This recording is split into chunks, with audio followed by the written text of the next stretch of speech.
Well, hey there, welcome back to Drummer Daily. This is episode number 133.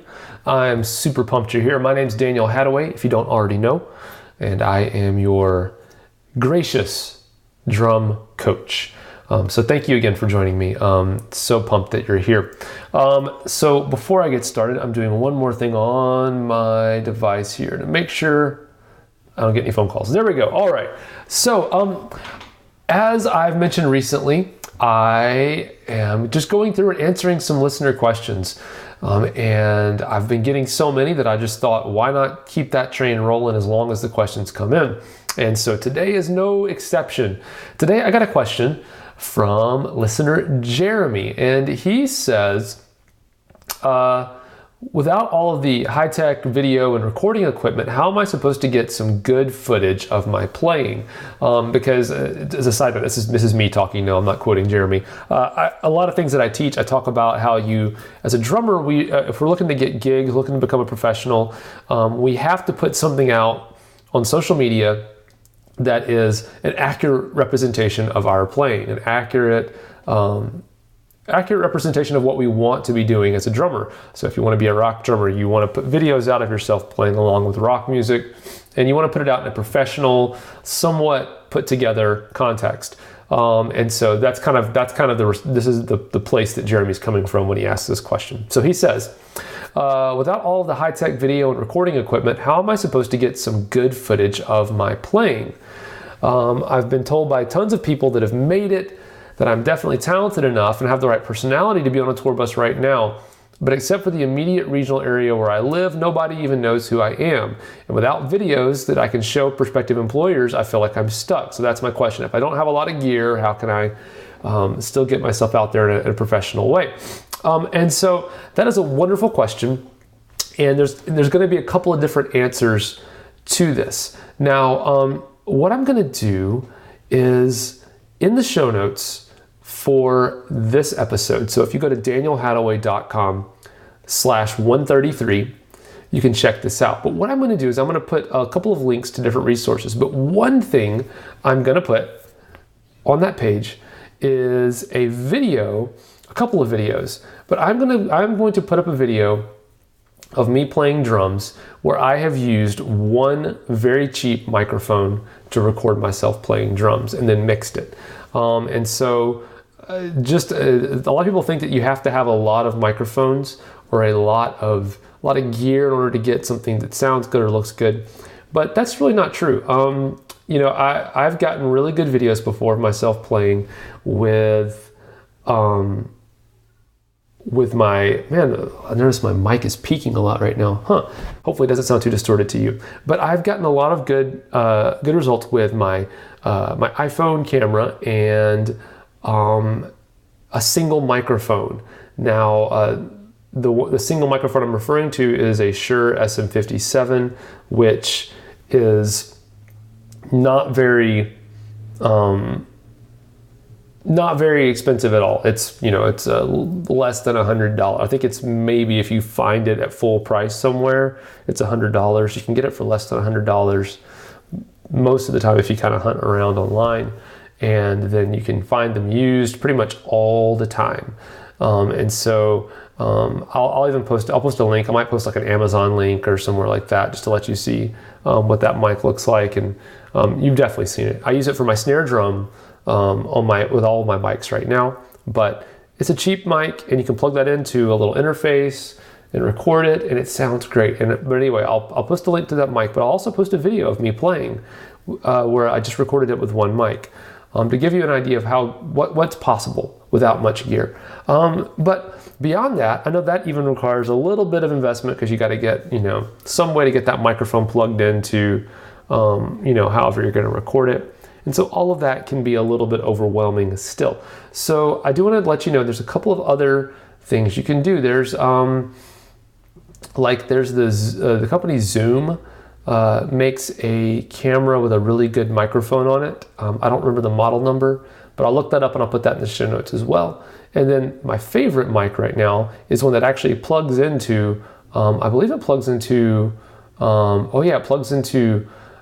this is made by Shure. It's called the I believe it's the MV88. It's a large diaphragm condenser mic, but you can plug this microphone into your iPhone, your iPad, your Android device, and any computer with a USB cable. So pretty much any device, anything, any way you want to record, you can do it. Now, this mic isn't as cheap. It's $200, but if you think about the fact that you can pretty much record anything with it, it's a really great value. In fact, I know I have a friend who's a drum tech, and he also does a lot of drum rental and a little bit of he'll sell drums on Instagram. And when he shoots demo videos of the drum kits he's trying to sell, he just uses this one mic. He sets up his iPhone and uses this one microphone and records everything with that. So there's that. The MV51, I believe, is what that is. And then also Shure makes a smaller microphone that works really well. It attaches right to the top of your iPhone or your other mobile device. That's called the MV88, and it's just a little small pencil type microphone that also puts out great quality. But I would just encourage you, even the app that I use to record this podcast is an iPhone app. It's called Rode Rec, RODEREC.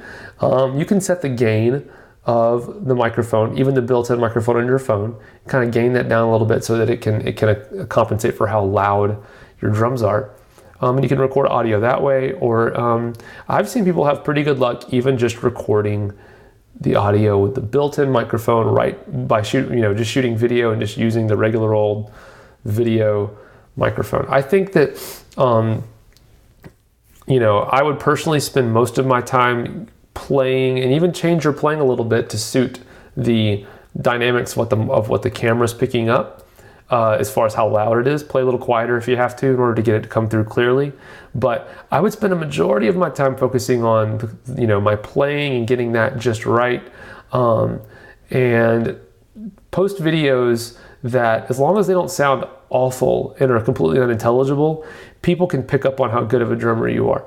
I know some very, very well-known drummers who don't spend much time recording, putting in time recording, super high quality multi-track drums for their Instagram videos, but they still just post videos of themselves, with their iPhone camera or whatever. So definitely it's a great question, because I think that's something that a lot of us struggle with. Is I have to keep in mind that I don't, I'm in a very weird situation and I have a lot of recording gear and a lot of stuff, but not everyone does. And in order to make that transition, you've got to start somewhere. And so I would definitely just recommend that you don't let your lack of gear hold you up. I would do some research into what can be done with what you have. If you have anything at all, and that might be, one microphone, no microphones. You might even do some Googling, look up how to record drums with an iPhone microphone or an Android device. Whatever your device is, whatever you have that can record video.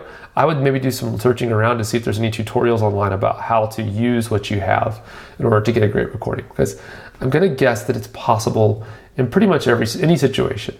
But like I said, go to danielhadaway.com/133 and I'll give you some examples. We'll give you some links and kind of provide a little more information for you in regards to recording your drums with whatever gear you have. So really appreciate that question, Jeremy. Thanks for writing in. And if you have a question about anything to do with becoming a professional drummer, drumming, anything like that, please send me an email, daniel@danielhadaway.com, or you can just go to danielhadaway.com, click the contact button, or scroll through any page. You can probably find a form somewhere that lets you contact me as well. And also, if you like this podcast, if you don't like this podcast, please, I want to encourage you to go to iTunes and click to leave a review for this podcast, an honest rating and review. It helps me a lot because it keeps me visible on the iTunes podcast listings, and also just makes me feel happy to know that someone likes this podcast. So I really appreciate you listening, and I hope that you've enjoyed this episode, and I will talk to you again really soon. Bye for now.